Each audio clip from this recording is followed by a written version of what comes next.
Hello and welcome to 52 Weeks of Cooking. This is week 3 and this week's theme is stretching. So a lot of people in the subreddit are doing the cheese stretch or hand stretch noodles or what have you.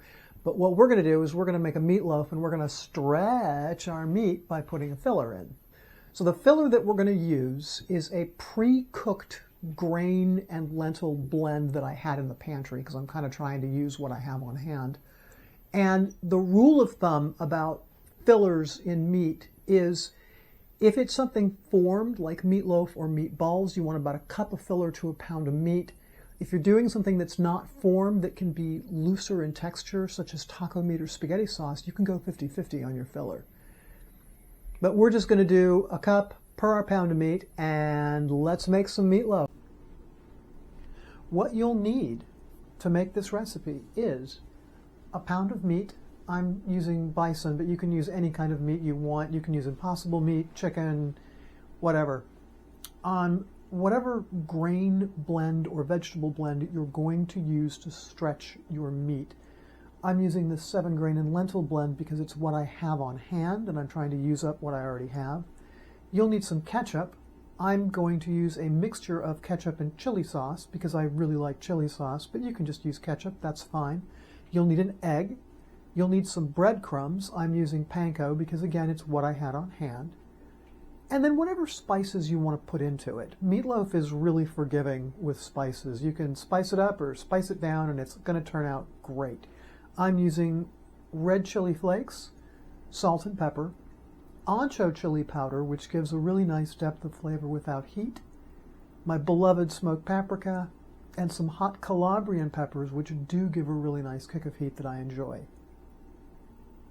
So we're going to start with our ground beef in a large mixing bowl. And then we're going to add in our cup of our 7-grain and lentil blend. So there's our cup of 7-grain. We're going to add that into the bowl.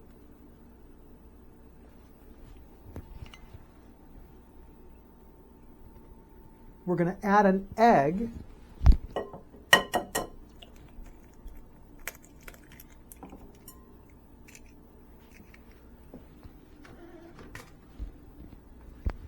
And we're going to take a spatula and we're going to mix it together.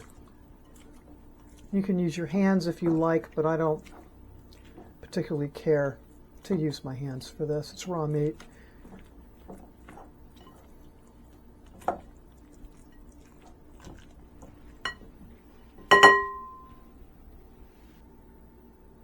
So once you've got that incorporated, we're going to add our breadcrumbs. Then we're going to stir a little more and incorporate the breadcrumbs into our mixture.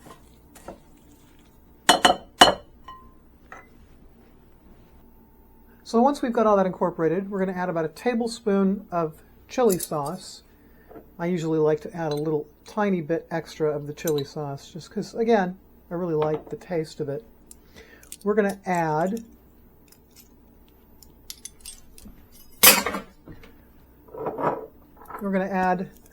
a shake of red pepper, the pepper flakes. We're going to add about a pinch of ground ancho. We're going to add a pinch of smoked paprika.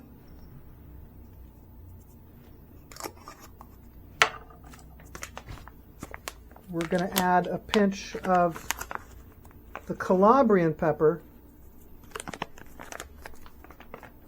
Then we're going to add a little bit of the regular, this is white pepper, but add a little bit of that. And we're going to add some salt. Just about a pinch, a couple of turns of it. You don't want too much salt in there, but you need a little bit of salt.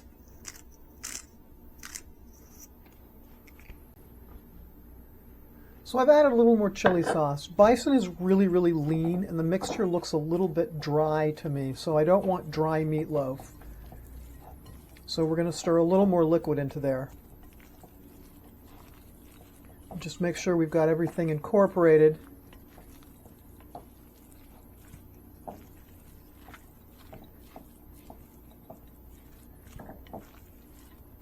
There we go. And that's looking pretty good. So our mixture's ready. I'm going to put it into this loaf pan, into which I've put a little cooking spray, just so make sure our meatloaf doesn't stick. And as you can see, we've definitely stretched this meatloaf because it's poking up out of the top.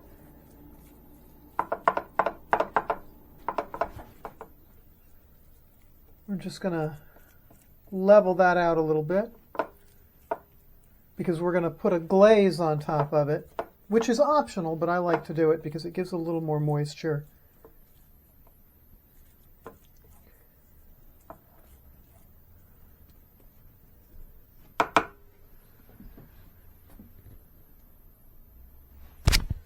So now we have a mixture of ketchup and chili sauce.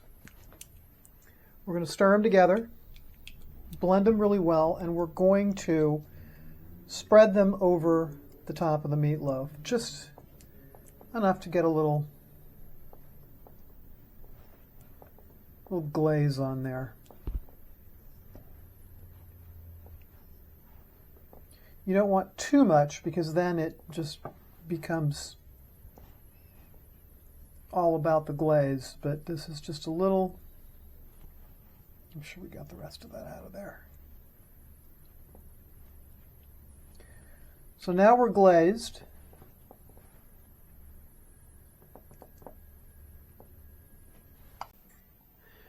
So we're ready. If you're like me, you keep a bunch of crap in your oven and you got to remember to take it out before you preheat it.